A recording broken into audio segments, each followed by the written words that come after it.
Carlos, buenas tardes. Hola Julio, ¿cómo estás? Muy buenas tardes. Gracias, Carlos. Agradezco mucho el poder platicar contigo, sobre todo porque tú eres académico del propio CIDE, porque eres un hombre que estás viendo y viviendo lo que sucede en nuestro país y en particular en esta institución educativa, y tu voz no es la voz de alguien a quien puedan acusar de derechista, conservador, retrógrado y demás cosas que luego se señalan en esta discusión. Al contrario, ¿cuál es tu postura respecto a lo que está sucediendo en el CIDE, Carlos? Bueno, muchas gracias por la invitación, Julio. Quizás quisiera comenzar diciendo que el CIDE es una institución en donde participan más de 100 académicos, más de 100 profesores. Es una comunidad diversa, es una comunidad que me parece normalmente se le estigmatiza, se le caricaturiza. Ciertamente hay concepciones distintas en el CIDE, pero hay gente que como yo tenemos alguna simpatía por el gobierno del presidente, que tenemos líneas de investigación diversas y que me parece que ha sido incorrecta la caricaturización que se ha hecho del profesorado y del alumnado del CIDE. Probablemente Como derechistas. algunos de los profesores más vocales probablemente cabrían en esa etiqueta, pero ni somos todos, y además con esa gente también logramos conversar, y es una comunidad plural, vibrante, como cualquier otra universidad y como una universidad creo que tiene que ser, una universidad plural. Dicho eso, soy del pensamiento que el CIDE queda y quedaba mucho a deber a la sociedad mexicana en muchísimos aspectos, ¿no? Yo no quiero idealizar una universidad que está sin problemas o un centro de investigación sin problemas y sin déficits. Al contrario, yo creo que ahí hay que tener, y se ha tenido esta discusión al centro de la organización de cuál es el papel que debe jugar el CIDE con respecto a la sociedad mexicana. Sin embargo, creo que no es la discusión que estamos teniendo, y es lo que más me preocupa. No es una discusión ideológica, no es una discusión de izquierda o derecha. Prácticamente la totalidad de la planta de profesores hoy coincide en que CONACYT está equivocándose en la manera en que pretende imponer o ha impuesto a un director general, más allá de cualquier afinidad o no que haya con el gobierno de México. Se está imponiendo un director que ha pasado por dos procesos, uno de osculación interna y una externa, pues bastante controvertibles, y lo único que se está pidiendo es que se reponga el proceso y que administre, digamos, al CIDE un director que más o menos vaya acorde a las necesidades de la comunidad, de lo que pide el alumnado, de lo que piden los trabajadores y de lo que pedimos también los profesores. Mucho se ha dicho que está defendiendo a un grupo de interés o gente muy rica. Bueno, eso es falso, y me lastima mucho que desde la izquierda venga esa acusación porque es notoriamente falsa. Yo creo que se puede hacer una buena crítica al CIDE y a otras universidades y a otros centros de investigación y al CONACYT en general, sin caer en el discurso fácil y en señalar que toda la gente que trabaja ahí son neoliberales. Te lo dice alguien que lleva trabajando ahí año y medio, que no pertenece a ningún grupo de poder y que da buena fe del pluralismo que existe en la universidad.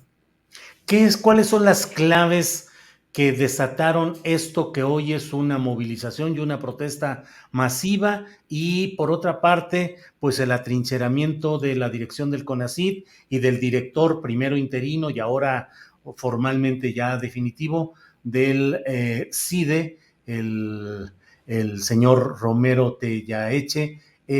¿Cuáles son las claves?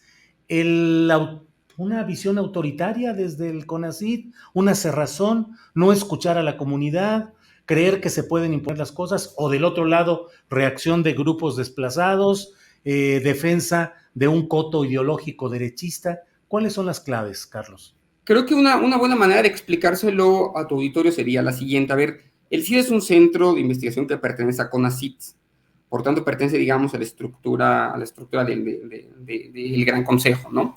Siempre ha estado muy cerca el poder del CIDE, eso hay que decirlo. Ahora muchos están pidiendo autonomía o cierta distancia con el gobierno. La verdad es que al CIDE mucho le convino la cercanía con el gobierno durante muchos años y ahora no nos gusta tanto. Y eso es la primera clave, ¿no? Que es decir, siempre ha habido cierta influencia por parte del gobierno en lo que sucede en el CIDE. Sin embargo, nunca se había dado completamente de espaldas a la comunidad, y quizás eso es lo que más lastima tanto a los alumnos como a los trabajadores y a los profesores. La designación del actual director general no se vio con demasiado resquemor al principio, cuando llegó como director interino, pero una serie de actos nos han mostrado, sí, tal cual, el talante autoritario del personaje, que incluye la remoción de 2 profesores de sus funciones administrativas, y que incluye una serie de actos y de ejercicios autoritarios que me parece que no pueden ser defendidos por la izquierda y por lo que se ha luchado por tanto tiempo. Nosotros tenemos que ser muy críticos ante cualquier signo autoritario y estamos siéndolo también críticos aquí. Entonces, yo creo que esa es la clave central, el interés de CONACYT por imponer a un personaje como director del CIDE a espaldas de toda la comunidad del CIDE, y peor aún, ni siquiera promoviendo o proyectando un modelo o un plan alternativo de trabajo a lo que ellos llaman la concepción neoliberal de la universidad, que ellos llaman fue el CIDE, ¿no? Sino simplemente el personaje por el personaje. Y yo les pregunto, si lo importante es el proyecto, y lo importante es la idea, y lo importante es el plano, la hoja de ruta hacia dónde se quiere llevar la educación media superior o superior en México, entonces hagamos atrás al personaje que trae muchos problemas, al señor Romero, pongamos a alguien que sea transitable tanto gobierno como para la comunidad, y que ese personaje desarrolle, digamos, una hoja de ruta y nos diga, bueno, cómo se quiere o qué se quiere reformar del CIDE. Pero pareciera que es más importante que el proyecto está siendo el personaje, y es en todo lo que no puedo yo en buena fe tolerar, que sea más importante mantener a alguien que perseguir un proyecto que haga más cercano, que creo que se debe hacer más cercano al CIDE con el resto del país. Y que durante 3 semanas lleven siendo tomadas las instalaciones por alumnos, no por el profesorado, y ni aún así se haga caso a la opinión de los estudiantes, pues da mucho que decir, y en lo personal me avergüenza mucho, y escribí en la columna, sin embargo, ayer o antier, pues que me toca muy, muy, muy de cerca, porque creo que este es un gobierno que debe escuchar, es un gobierno que entiende que nada puede transitar desde la imposición, que pregona, y que creo con razón, democracia ya, patria para todos, que dice, seamos democráticos, avancemos todos los mecanismos democráticos y no le demos la espalda a lo que piensa la comunidad. Y pintarla como grupo de interés no es otra cosa que sino deslegitimizar una movilización que me parece que hasta ahora ha sido acomedida, que ha sido prudente y bastante razonable. La salida está a la vuelta de la esquina, y tiene que ser o ya sea la remoción de Romero o que él mismo decida separarse del cargo y que dé pie a un nuevo proceso de designación del nuevo director de la universidad. La verdad es que la salida es bastante sencilla, y desde CONACYT se están metiendo un problema, desde mi punto de vista, innecesario, y que solamente está afectando al propio presidente de México, porque, insisto, en el fondo no hay un proyecto alternativo, decide, el que está promoviendo, digamos, el actual director, no es un proyecto viable y es un proyecto de espaldas de la comunidad. Carlos, tú en esta columna que comentamos del portal, sin embargo, exhortas o invitas o planteas que la directora del CONACYT y el propio director Romero Tellaeche deberían dar un paso a un lado. Ya nos hablas de que Romero Tellaeche podría renunciar por sí mismo o ser removido, pero pues hay quienes consideran que en realidad el cerebro y la estrategia está diseñada por la directora del CONACYT. ¿Qué opinas de ese tema de la directora del CONACYT? ¿Cómo puede dar un paso a un lado si esto pareciera ser el proyecto que ella impulsa, no solo en el CIDE, sino en otras áreas de la ciencia y la tecnología? A ella no tengo el gusto de conocerla, sinceramente. La conozco por sus actos, ¿no? Y la verdad es que sus actos no hablan necesariamente bien de ella. Entonces tampoco es el tipo de relación que tenga con Romero.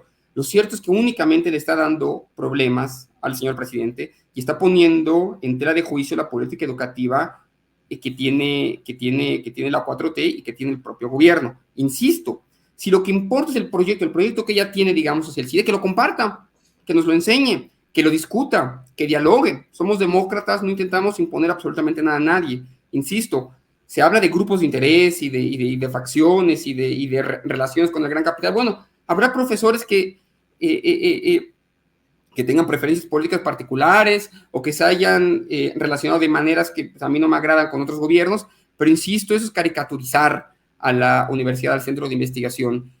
Y si desconozco cuál sea el interés de Álvarez en esto, pero insisto, si lo que importa es el proyecto, que sustituya al actual director, que dialogue con la comunidad. Ha cancelado ya 4 o 5 veces el diálogo con la comunidad y de manera, la verdad, bastante incoherente, y que nos muestre cuál es el proyecto que tiene con ACID, con el CIDE, que sea abierta y que se atreva a dialogar con todos nosotros. No puede ser, Julio, que quieran imponer a alguien que no tenga el apoyo de un solo miembro de la comunidad, incluyendo aquellos que estamos más o menos cercanos o que simpatizamos con el presidente López Obrador, ni con los alumnos, ni con los trabajadores, que simplemente eso me parece que es una ruta que no puede permitirse en un gobierno que creo que es distinto, que se dice distinto y que tiene que dar la cara de otra manera a como ha sido, históricamente con otros gobiernos.